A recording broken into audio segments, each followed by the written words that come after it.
৫ তারা তাদের রবের পক্ষ থেকে হিদায়াতের ওপর রয়েছে এবং তারাই সফলকাম। ৬ নিশ্চয়ই যারা কুফুরি করেছে তুমি তাদেরকে সতর্ক করো কিংবা না করো উভয়ই তাদের জন্য বরাবর, তারা ঈমান আনবে না। ৭ আল্লাহ তাদের অন্তরে এবং তাদের কানে মোহর লাগিয়ে দিয়েছেন এবং তাদের চোখসমূহে রয়েছে পর্দা, আর তাদের জন্য রয়েছে মহা আযাব।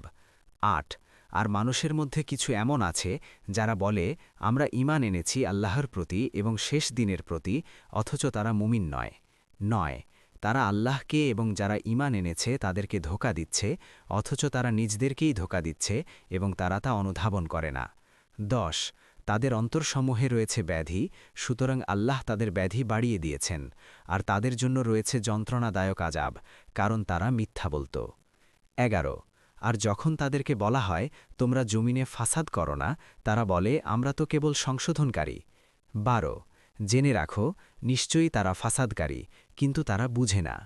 ১৩ আর যখন তাদেরকে বলা হয় তোমরা ঈমান আনো যেমন লোকেরা ঈমান এনেছে, তারা বলে আমরা কি ঈমান আনব যেমন নির্বোধরা ঈমান এনেছে? জেনে রাখো নিশ্চয়ই তারাই নির্বোধ, কিন্তু তারা জানে না।